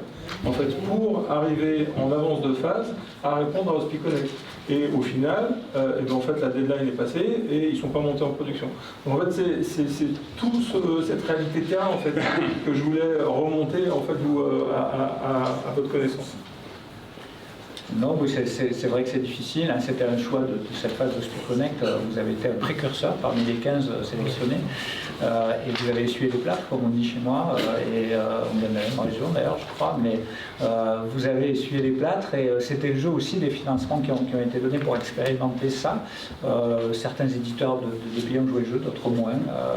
On peut évidemment pas tout réguler comme ça d'un coup. Mais effectivement, l'équation est complexe et la phase de généralisation, elle est calée aussi avec ces plannings maintenant de la vague 2 du Ségur, où les pays qui embarquent ces fonctionnalités, OpenID Connect en particulier, vont arriver à partir de début 2026. Donc sur les 3 ans qui viennent, normalement, tous les hôpitaux seront équipés de ce type de DPI. Alors on a vu qu'il y avait des questions réglementaires complexes, des questions organisationnelles complexes, des questions de financement complexes. Est-ce qu'on peut être accompagné par des intégrateurs experts? Est-ce qu'aujourd'hui, et c'est à Jean-Baptiste que je pose la question d'abord, puis après nos amis répondront aussi, c'est comment garantir que ceux qui vont accompagner ont bien compris la spécificité du service public, en particulier du service public de la santé. Parce qu'il y a une vraie question d'acculturation. On n'implante pas un système informatique de la même manière dans une université et dans un hôpital ou dans un autre établissement. Donc il y a vraiment un problème d'acculturation. Comment peut-on garantir, sur quelle base on s'appuie pour faire le choix d'accompagnateurs, d'intégrateurs spécialisés? Alors moi je ne sais pas, moi je ne peux pas être garant, enfin l'État aujourd'hui ne peut pas être garant des compétences de tous les acteurs privés sur un quelconque secteur en fait. Pour autant on se connaît quand même bien, en général je pense que les hôpitaux connaissent bien les acteurs de l'IAM présents sur le marché. Donc, après pour revenir juste sur la manière dont on travaille, à la DNS on travaille, ceux qui ont lu les feuilles de route ou de doctrine du numérique en santé le savent, sur le concept de l'État plateforme. On considère que le rôle de l'État c'est de poser des socles de régulation, un peu comme si on prend l'image d'un quartier ou d'un écosystème. Hein. L'État se charge de définir le code de l'urbanisme, c'est non référentiel. Il se charge de développer des services socles. Si on prend l'image de la ville, hein, c'est le système d'assainissement, le raccordement à l'eau, le raccordement à l'électricité. Et puis ce qui se passe dans une maison, dans un immeuble, etc., c'est plutôt du domaine privé. Et là, on laisse évidemment ce rôle d'innovation, ce rôle d'adaptation de ce qui est dans les textes, mais bon, que sais-je, hein, les automatisations, la décoration, tout ça, et l'affaire effectivement des personnes morales des hôpitaux de faire des choix et aux éditeurs et intégrateurs de proposer leurs solutions en expliquant pourquoi c'est les meilleurs. Pour autant, je pense que l'écosystème hein, est quand même de taille limitée. Les acteurs quand même se connaissent aujourd'hui. On a des centrales d'achat hein, qui référencent déjà beaucoup de solutions, charge aux autres industriels de se faire référencer, industriels et les sociétés de services du numérique de se faire référencer avec ces offres-là, en ayant connaissance d'ailleurs des programmes qu'on lance. Donc je pense que ça suscite pas mal d'intérêt. Voilà. Merci. Sarah, une fois qu'on est sélectionné comme intégrateur, qu'est-ce qu'on fait pour que le projet IAM il fonctionne bien? Alors déjà, je rebondis sur les centrales d'achat. Sur la CIH et sur la Canut, qui sont deux centrales d'achat qui sont quand même très utilisées par le secteur public et la santé d'une manière générale, il y a dans chaque centrale d'achat un accord cadre qui est spécifique sur la gestion des identités et des accès. Sur la CIH, on est les seuls titulaires. Sur la Canut, on est titulaire et Atos est le deuxième titulaire. Et en fait, on a tous à nos catalogues des solutions qu'on a, nous, testées et qu'on a validées pour la santé et pour les collectivités territoriales. C'est-à-dire que c'est des solutions avec lesquelles on travaille déjà, avec lesquelles on a développé des connecteurs. Je vois par exemple SailPoint a moins d'expérience dans la santé que certaines autres solutions en termes d'IGA. Vous n'avez pas encore rencontré toutes les solutions qui existent dans la santé. Nous, ça fait 25 ans qu'on travaille dans la santé, ça fait 25 ans qu'on accompagne des établissements. On a rencontré quand même beaucoup de RH différents, beaucoup de DPI, beaucoup de gammes, de GEF, on a tout ça. Et on a développé un connecteur générique qui va prendre n'importe quelle solution en entrée d'IAM et qui va pouvoir pousser vers toutes les applications qu'on a déjà rencontrées au moins une fois dans notre vie, même si ce n'était pas avec la même solution. Pareil pour tout ce qui est SSO, on a fait une brique centrale sur laquelle on va pouvoir venir plugger n'importe quelle solution en amont et n'importe quelle solution en aval. Donc nous, on accompagne les établissements en leur proposant la solution qui leur va le mieux, en fait. Moi, je suis complètement agnostique. Alors, je suis là avec Imprivata et SailPoint aujourd'hui, mais je travaille avec 16 éditeurs différents qui ont tous leurs points forts, leurs points faibles, qui vont pouvoir des fois mieux se prêter à des gros CHU, voire ou se prêter à des établissements où il y aura plus de mobilité peut-être. Enfin, ça va dépendre en fait des établissements. Et donc, comment on accompagne? On accompagne surtout sur deux points. Le premier, c'est les aider à choisir la bonne solution, et la deuxième, c'est les aider à choisir la bonne trajectoire. C'est-à-dire qu'en fonction de ce qu'ils ont envie de faire et des textes, etc., il faut qu'ils prennent la bonne direction, parce que si on ne part pas dans la bonne direction dès le début, vous pouvez mettre votre projet en pause, et dans 4 ans, on recommence, parce que si c'est pas bien pensé dès le début, ça va être un échec. Il ne va pas y avoir d'adoption par les utilisateurs, et donc là, c'est un échec total. Et pour compléter ce que partage Sarah, en effet, sur des projets aussi structurants qu'un programme d'IAM, avec les différentes disciplines qu'on a évoquées, qu'on a expliquées en début d'échange, c'est nécessaire de se faire accompagner pour définir les processus et avoir justement l'automatisation de tous ces processus. Quant au choix des acteurs, en effet, au-delà des préconisations que les intégrateurs, les partenaires de la France peuvent proposer, moi j'invite les institutions à regarder un peu, en effet, quelle est cette coloration, cet ADN que les industriels proposent à travers les solutions. Là, je fais la parenthèse Imprivata. Nous, on vient de la santé, on vient des métiers, ça fait 20 ans. Donc, la gestion de l'authentification, pour la rendre invisible, on sait en parler, on la comprend.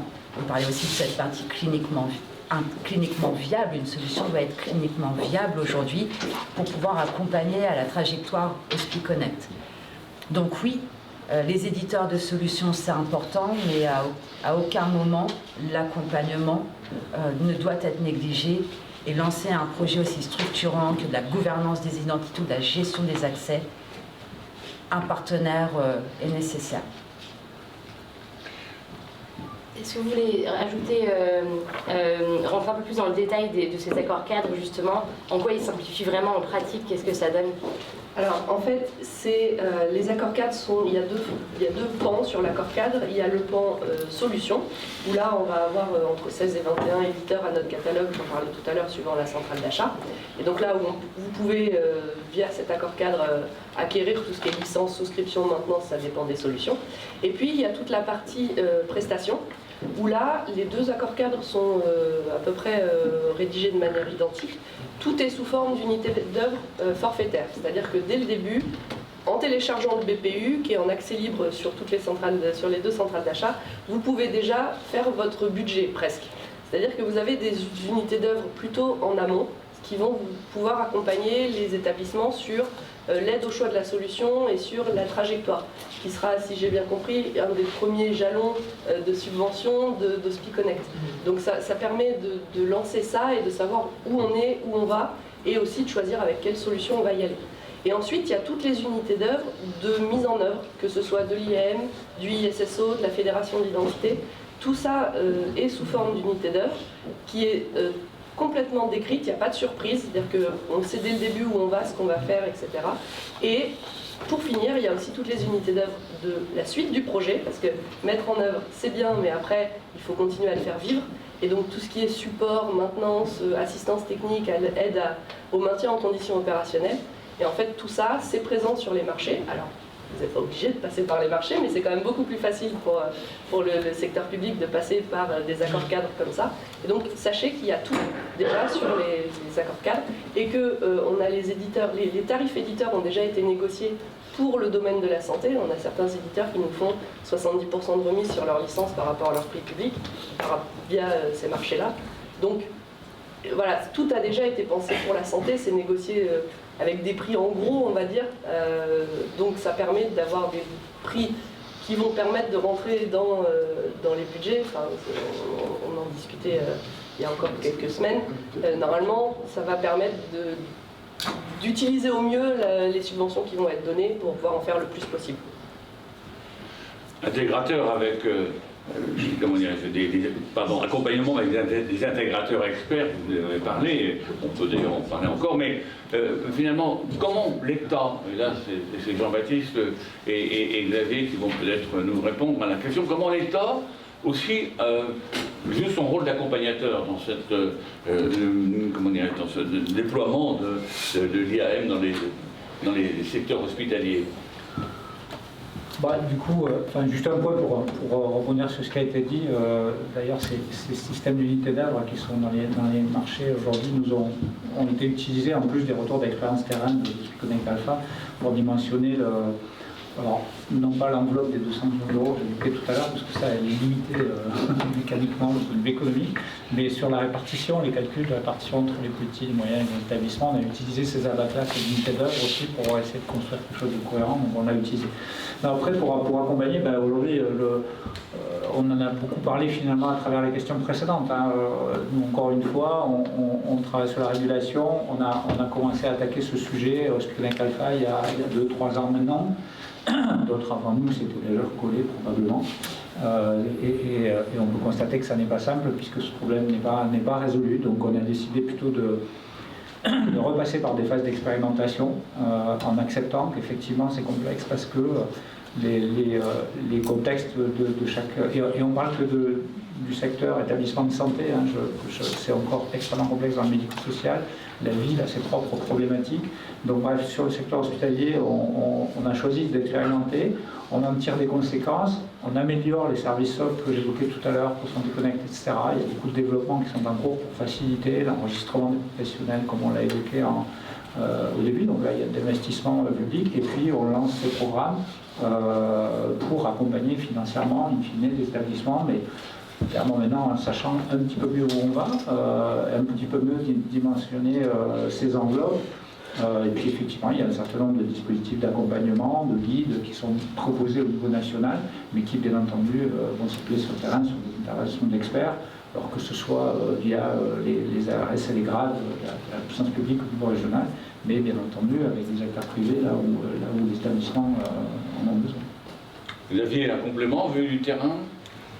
Alors ce qui freine un peu, c'est moi je vois 4 points qui sont un peu intriqués. C'est les soignants qui prennent ça comme en fait une contrainte et une punition. Donc en fait il y a vraiment une phase d'acculturation et de transition numérique à mener, et en fait l'énergie qu'on doit mettre derrière est quand même très très conséquente, parce que pour en avoir été un, je les connais, en fait, ils sont très très résistants, en fait, c'est un peu comme un système immunitaire qui va se défendre contre les changements d'état. Donc en fait, les soignants, il faut vraiment investir le paquet dessus. Les RH, parce qu'en fait, ils ont l'impression d'être les gardiens du temple et de la matrice d'habilitation. Et donc en fait, généralement, ils vont s'opposer au fait que cette matrice d'habilitation, c'est plus eux qui vont la gérer, c'est en fait un service d'IAM, et qu'il va falloir qu'on mette sur la table en fait toutes les règles qu'ils ont écrites dans leur tiroir, et qu'en fait on les expose au monde entier. Et ça, c'est aussi un gros écueil. Après, en fait, il y a forcément, j'en ai parlé et je ne vais pas revenir dessus, c'est les éditeurs de logiciels en fait qui jouent pas le jeu, en fait, qui se font tirer l'oreille. Il n'y a pas d'opposition, et il n'y a pas de. À la rigueur, en fait, ils auraient des pénalités et qu'on réinvestirait dans le système.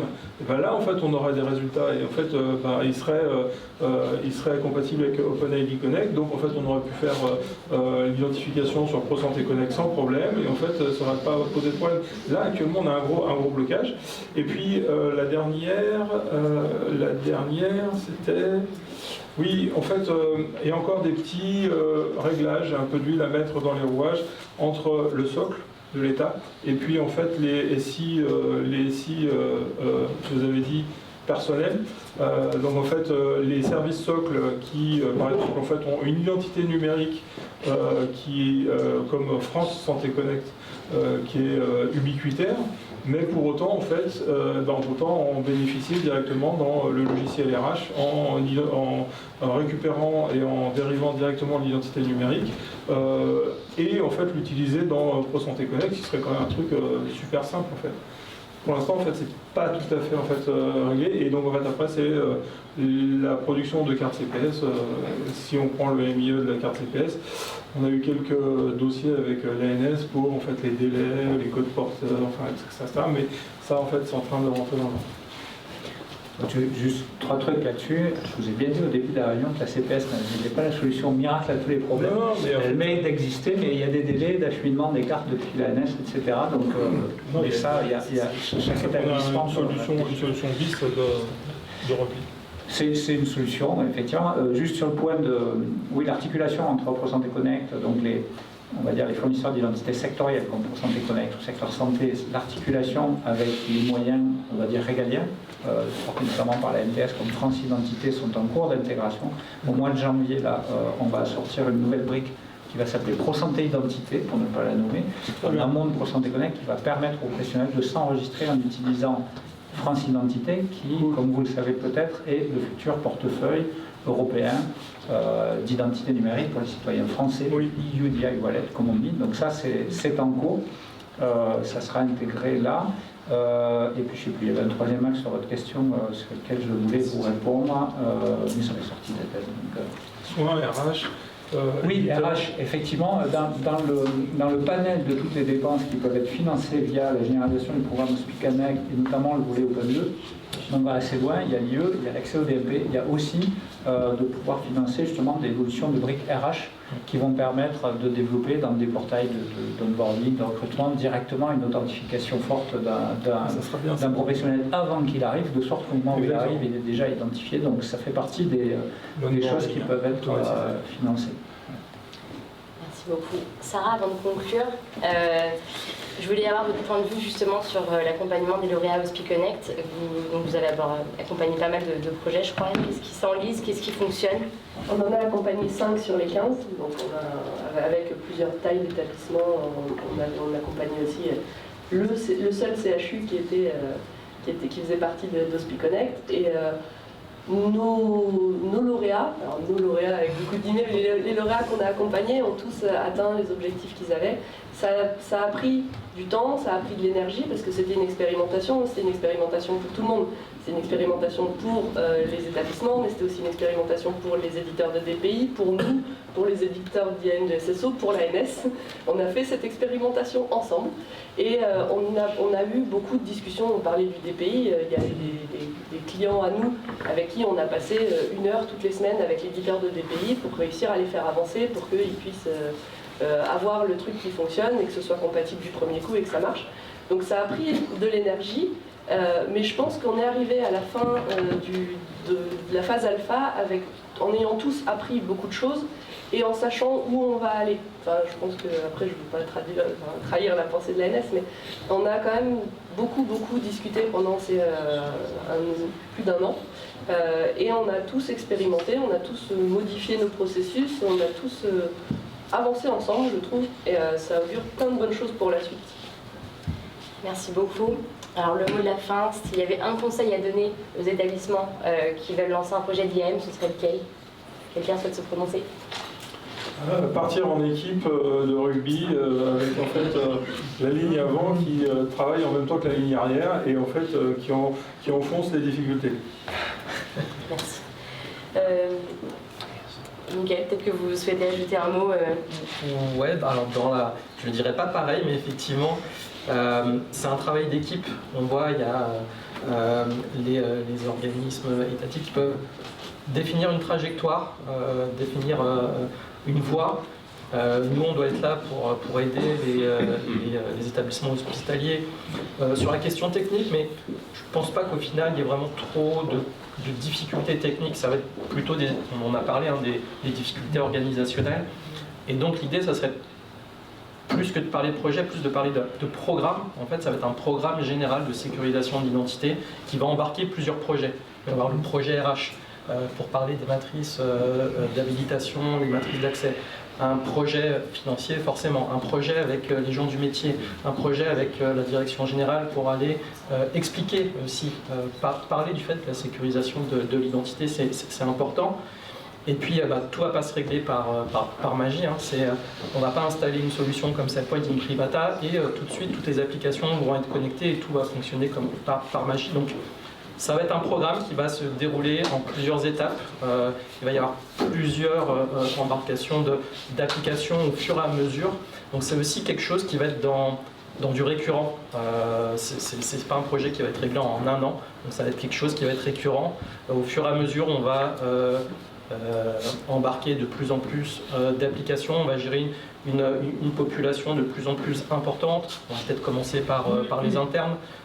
Par les personnels hospitaliers, potentiellement après il peut y avoir des prestataires, enfin, les identités maintenant, il y a beaucoup d'identités, il peut y avoir des identités machines, etc. Bon, il y a pas mal de sujets, donc ça va être, voilà, ça va être quelque chose, c'est pas juste un projet one shot, ça va être vraiment un programme sur le long terme. Et nous, on est là pour faire en sorte que ça soit le plus simple possible au niveau technique. Nous, on est compatible SAML, donc, voilà. on suit les enjeux réglementaires. Dans le monde de la banque, dans le monde de l'assurance, dans le monde de la défense, on a nos solutions qui sont implémentées. Il y a des régulations aussi qui sont des éléments de conformité qui sont en place. Pourquoi le monde hospitalier n'y arriverait pas Je pense qu'ils peuvent y arriver. Je rebondis, en fait, vous parlez de la banque. La banque investit 9% de son chiffre d'affaires sur le SI. Il y a des enjeux financiers, on est d'accord. Pour répondre à votre question, Mélissa, sur les bons choix, le conseil, là c'est une lecture in privata, gestion des accès, hein, où on est très attaché à rendre justement la partie authentification invisible pour les soignants et pour le personnel de santé. Moi, je dirais échanger avec votre industriel, avec votre éditeur.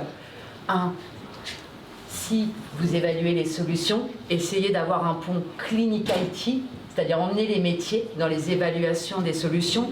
Et docteur Alacoque, je suis ravie de vous entendre avec votre fonction d'aujourd'hui, être aussi impliqué dans ces enjeux de sécurité. Et aujourd'hui, si on pouvait trouver un pont clinique IT dans tous les établissements de santé, je pense que ça permettrait d'avoir une approche hospi connectée, hospi connectante, vraiment alignée avec tout le monde. Et écoutez aussi vos industriels, parce qu'aujourd'hui les réglementations elles changent, c'est important d'être conforme, particulièrement dans la trajectoire HospiConnect, donc que vos partenaires, vos fournisseurs de solutions aient la capacité d'entendre, écouter les nouvelles réglementations et assez de recherche et développement derrière pour pouvoir adapter rapidement leurs solutions aux feuilles de route réglementaires locales, nationales, pardon. Moi, un conseil, écoutez, aux établissements de santé, candidater au dispositif HospiConnect pour avancer sur ces sujets, même si on n'est pas toujours sûr à quoi on va arriver en 3 ans dans un établissement de santé, au moins candidater, avancer. Voilà, et puis non, moi j'ai toujours cette idée en tête, j'avais commencé par là tout à l'heure, qui est d'essayer vis-à-vis en tout cas quand on parle à des gens qui ne sont pas des gens issus du monde du numérique, que ce soit les DG, mais surtout les soignants, c'est d'associer en fait cet axe sécurité qui est vécu comme une contrainte à en faire effectivement une opportunité. Et moi j'ai en tête, si vous voulez, encore récemment, on a expérimenté HospiConnect sur l'identité numérique, on a lancé des projets d'expérimentation dans les établissements sur l'accès aux données, aux dossiers médicaux de l'espace santé, au DMP, comme on dit. Dans les établissements, ça a décollé pas mal dans plus d'une centaine d'établissements expérimentateurs. Pour une raison X de cybersécurité, malheureusement, là encore, il y a quelques semaines, on a l'assurance maladie a dû couper l'accès via ProSanté Connect, comme je disais, au DMP, et ces expérimentations ont été extrêmement perturbées et nous ont fait remonter des alertes en disant mais comment ça, on commence vraiment à gagner du temps médical, à gagner de l'efficacité, du gain de temps pour les patients, on ne peut pas nous couper ce truc-là. Donc on voit vraiment apparaître maintenant cette demande en fait, des professionnels de santé. Donc je pense qu'ils sont de mieux en mieux capables aussi aujourd'hui d'apprécier ce besoin d'augmenter un peu le niveau de sécurité à la source pour pouvoir justement accéder à ces nouveaux cas d'usage. Je pense que c'est important. Et d'ailleurs, ça fait sauter quelques verrous parce que ça fait... Vous savez, on a fait une application mobile pour Santé Connect qui fonctionne et on nous dit régulièrement dans les établissements de santé oui mais ça c'est pas utilisable en établissement, ce qui est probablement vrai, en tout cas dans une certaine partie. Pour autant, tous ces établissements qui expérimentent, etc., nous ont réclamé la réouverture de cet accès avec l'application mobile. Pourtant ils étaient tous en établissement, comme quoi les mentalités changent, on a tous des téléphones dans les mains et voilà, il ne faut pas rester arrêté sur le fait d'utiliser des cartes, des téléphones, etc. Je pense que c'est le panel de tout ça qui fait que les professionnels, in fine, vont se l'approprier. Non, mais en fait, pour mettre en exergue ce que tu viens de dire, Jean-Baptiste, c'est on se heurte au clin, en fait, qui lutte vis-à-vis des soignants contre l'utilisation du téléphone portable dans le contexte du soin. Parce que forcément, quand on passe d'un patient à l'autre, qu'on touche l'écran et qu'on déverrouille le téléphone, forcément, en fait, il y a potentiellement un vecteur d'attaque de l'infection nosocomiale. Donc en fait, c'est pour ça que la cybersécurité, à un moment ou à un autre, il faut vraiment en fait, la vivre sur le terrain et puis voir en fait, bon alors, ok d'accord, c'est une super appli.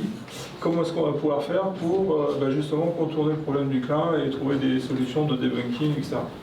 Tout à fait, hein, c'est pour ça que je dis qu'il n'y a pas en fait un moyen et c'est pas l'appli qui résout les problèmes ni la carte.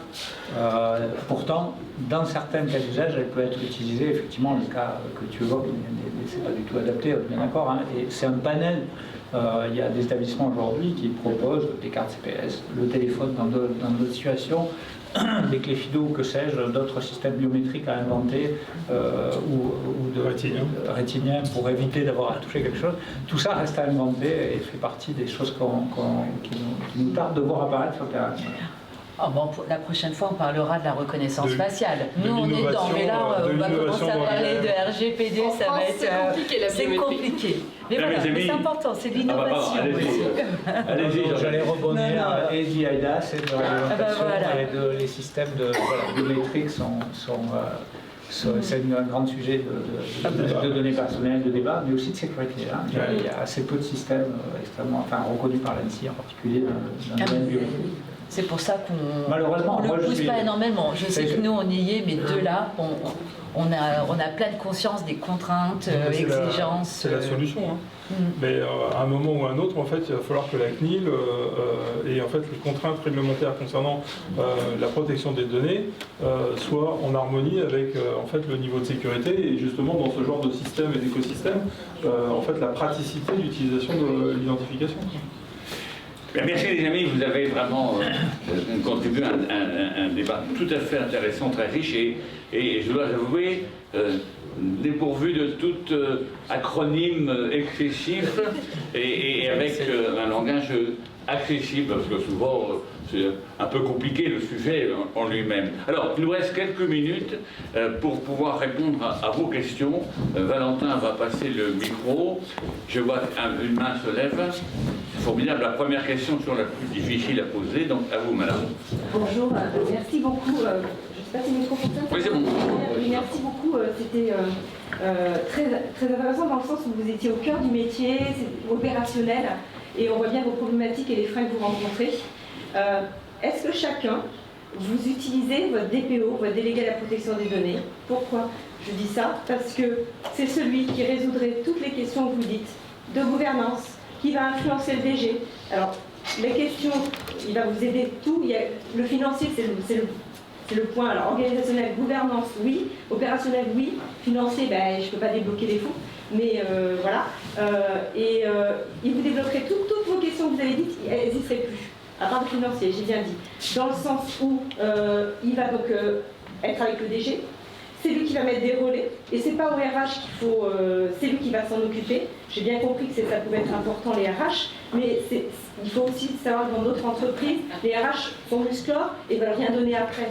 Donc il va être facilitateur, il va être diplomate, il va être, voilà, il connaît tous les traitements dans vos organisations. Donc c'est lui qui sait les applis qu'il y a, celles qu'il peut mettre en relation. Il va aussi vous aider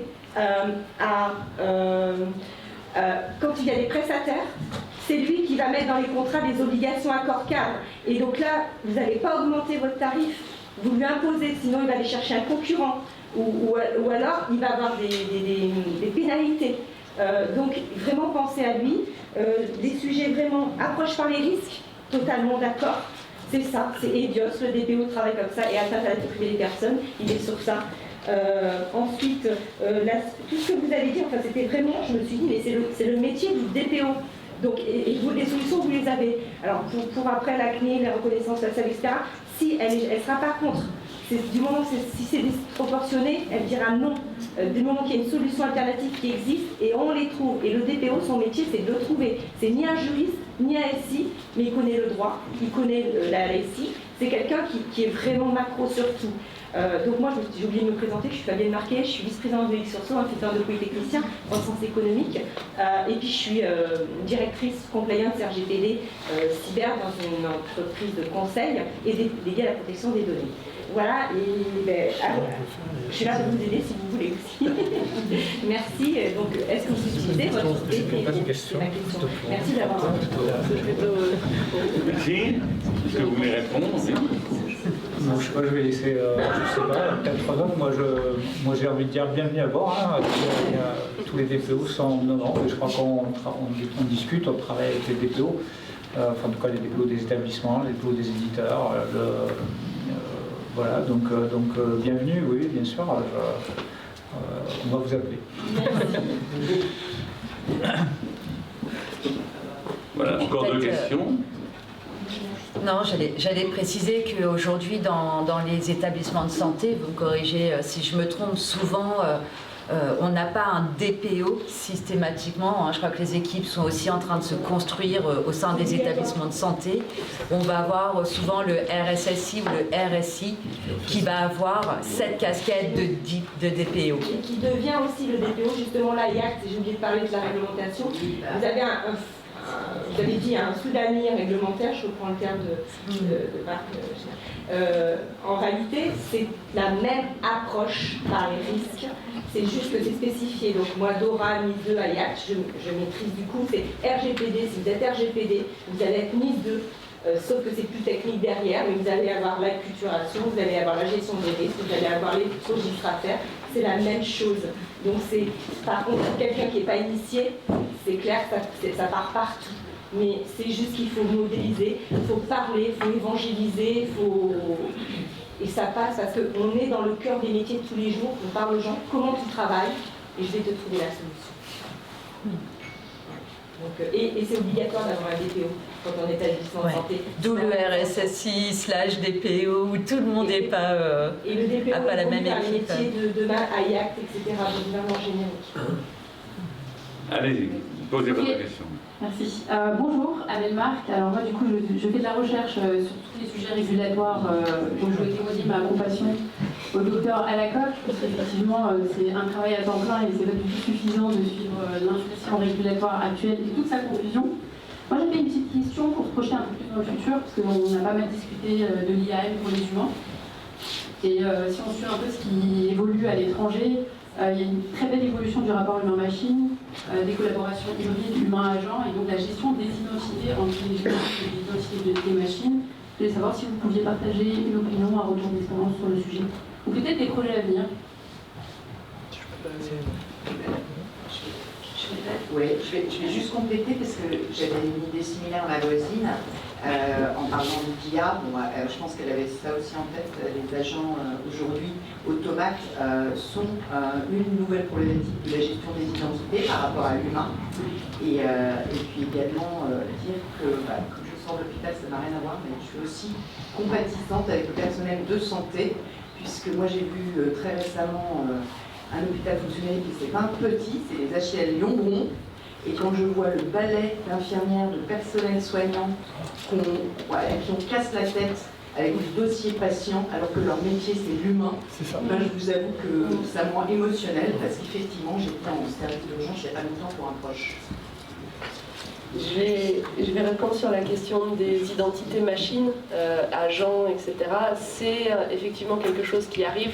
Il y a de plus en plus d'éditeurs de solutions qui proposent aussi de gérer ces identités-là pour avoir un spectre de toutes les identités, donc y compris machines, les agents, tout ce qui n'est pas humain, on va dire. Mais je pense qu'on n'y est pas encore sur les réglementations, en tout cas, sur les applications. Non, je veux dire sur les applications dans la santé. Je pense qu'il faut commencer par se concentrer sur les identités des personnes. Faut y aller petit à petit. Si on essaie d'en faire trop, on fera rien. Donc, si on fait rien, on fera rien. Si on fait rien, oui, mais là, on a commencé quelque chose sur les identités des personnels de santé et des personnels d'une manière générale. Essayons d'avancer là-dessus avant de partir sur les identités machines. Mais en tout cas, les solutions techniques existent. Si vous avez le temps et l'argent, il n'y a pas de souci. Mais la technique existe, en tout cas. La technique, ça marche. Et sur le DPI, sur les accès aux dossiers patients, effectivement, l'objectif aussi de ça, c'est de faciliter les accès techniques pour que les soignants puissent passer plus de temps. Je crois que c'est toi, Amélie, qui me disais que de mettre en place les solutions de ISSO et d'authentification, de réauthentification forte, ça fait gagner 45 minutes par jour aux soignants de soins. Et donc c'est aussi l'objectif, c'est pas que de les contraindre à utiliser de la cybersécurité, c'est de leur rendre du temps de soins. Alors je vais juste rebondir dessus parce qu'en fait on travaille justement sur l'implémentation de la charte IA et l'utilisation dans le soin. Alors on a repris en fait les technologies militaires en fait avec les 3 degrés d'information, en fait, de classification de l'information. On travaille dans l'autre sens, c'est-à-dire qu'en fait, on ne va pas identifier la machine et l'IA, mais on va, grâce à l'IAM, affecter certaines IA à certaines tâches. C'est-à-dire que forcément, quand l'information est au niveau 0 et qu'il n'y a pas de confidentialité, on peut autoriser, grâce à l'IAM, l'utilisation d'un chat GPT pour un résumé d'une réunion administrative qui n'a absolument aucun impact. En revanche, en fait, si c'est un médecin qui s'identifie par l'IAM, ben forcément, en fait, il aura accès à des modèles d'intelligence artificielle qui sont hébergés on-premise chez nous, et donc en fait, qui sont complètement air-gapped et qui ne communiquent pas avec un modèle mondial, avec des prompts et des possibilités de perte de données médicales identifiantes. Voilà. Donc en fait, c'est plutôt, en fait, on va utiliser les IA comme des outils de facilitation de la journée de travail et de la charge numérique pour simplifier des tâches administratives répétitives, mais pour autant, en fait, on va contrôler l'accès à certaines IA dans des cas d'usage en fait bien spécifiques. en fonction des profils de la matrice d'habilitation. Question, monsieur? Allez-y. Bonjour, Xavier Leblanc, je travaille sur le Data Zero Trust. Mais ce n'est pas l'objet de ma question. Moi, je réagis à ce que dit le professeur Alacoque qui parlait de 160 applications interconnectées, pour la plupart obsolètes. Et moi, je n'arrive pas à comprendre comment le client ne peut pas avoir d'action sur l'éditeur de façon plus coercitive. Parce que, en fait, intégrer de la sécurité dans un outil, on parlait de connecteur tout à l'heure, pour un éditeur, c'est rien de mettre un connecteur. C'est un investissement quasiment négligeable. Donc, en fait, pourquoi est-ce que vous ne pouvez pas agir de façon beaucoup plus forte vers des éditeurs qui ne bougent pas? Pour une raison très simple, c'est qu'en fait, la santé, c'est une niche. Je prends juste le cas du DPI. Il doit y avoir 3 providers de DPI en France. Comment est-ce qu'on fait une contrainte sur un éditeur de DPI, de dossier patient informatisé, pardon? Et ben en fait, on lui met la contrainte en disant si vous ne voulez pas, on va dénoncer le contrat et on va passer à la concurrence. Mais en fait, c'est pas possible. Parce qu'une fois qu'on a fait un choix d'un dossier patient informatisé et qu'on est au milieu du gué, en fait, on a investi l'équivalent de 10 millions d'euros en matériel et en temps humain pour arriver à le faire fonctionner. Et ben en fait, on a absolument zéro contrainte. On ne peut pas faire jouer la contrainte. On ne peut pas revenir en arrière. C'est pas possible. En fait, on est engagé dans une orientation logicielle et je prends l'exemple du DPI, mais je pourrais prendre en fait l'exemple d'autres logiciels qui font comme le logiciel de gestion des résultats de laboratoire en fait.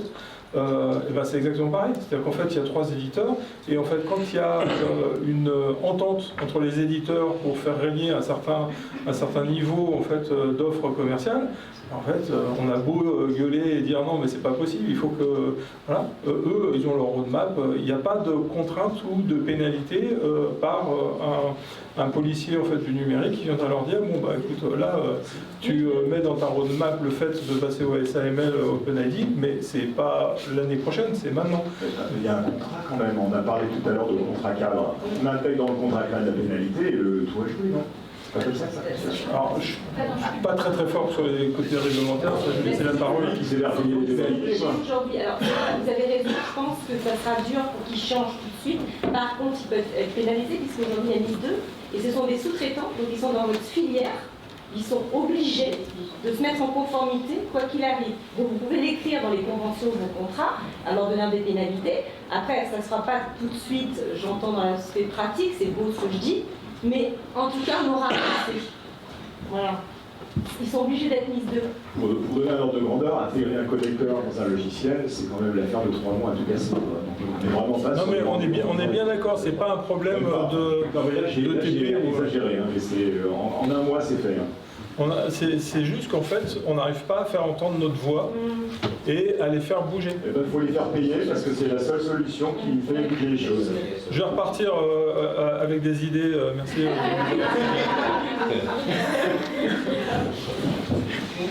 Bon, juste un mot pour dire que, enfin, pour aller dans le sens de tout le monde et vous dire que c'est l'intérêt du travail qu'on mène quand on fait des concertations avec à la fois des éditeurs, des hôpitaux, des fédérations. C'est effectivement, on sait, c'est extrêmement difficile de changer de DPI pour un hôpital, hein, même quand il le décrète, il faut parfois des années pour déployer un nouveau DPI, faire de migration. Par ailleurs, on ne demande pas aux éditeurs, dans le cadre d'une vague Ségur, par exemple, que de développer un connecteur OpenID Connect. On leur demande beaucoup de choses.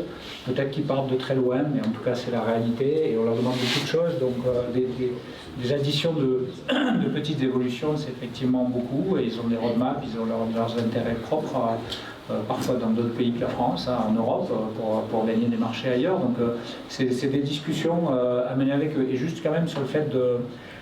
Sur la partie sanctions, il faut savoir qu'on va rentrer dans une nouvelle ère, là, du côté en tout cas de la puissance publique, puisque jusqu'à maintenant, je vous l'ai dit, on régulait, on facilitait, on incitait, on a financé pour rattraper du retard.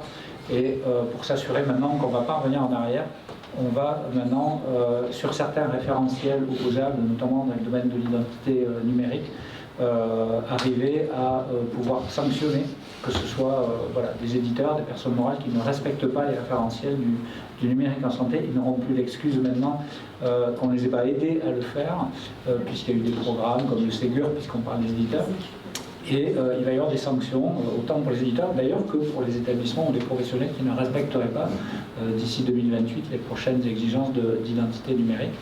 Voilà, donc elles seront capées, etc. Vous verrez ça probablement dans l'actualité.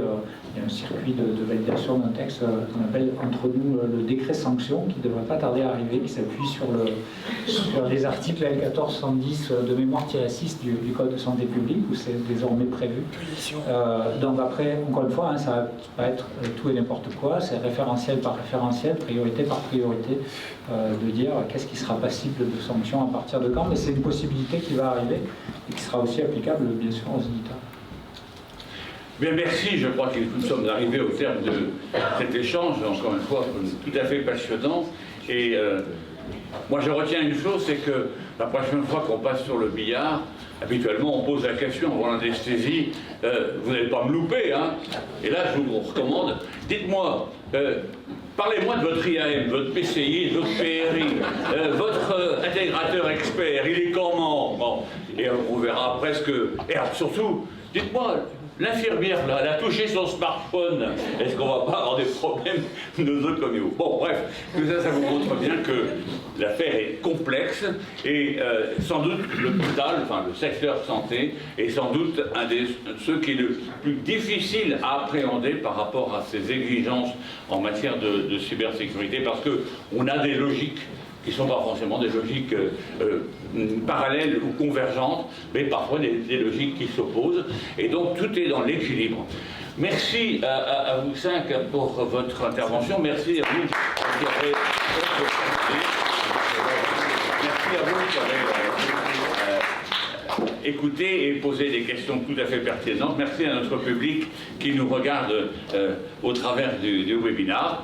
Et nous allons marquer une petite pause au moment des fêtes de Noël et du Nouvel An, mais nous nous retrouverons bien sûr en janvier et en février. D'ailleurs, en février, nous avons déjà un programme annoncé sur la cybersécurité et le COMEX, c'est-à-dire que vous avez NIS 2, c'est la responsabilisation.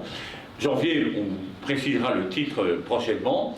En tout cas, voilà, une année 2026 qui commencera sur les chapeaux de roue avec 2 petits déjeuners tout à fait intéressants. Merci à Mélissa pour son animation, puis bien sûr à vous qui avez contribué à ce petit déjeuner. Voilà.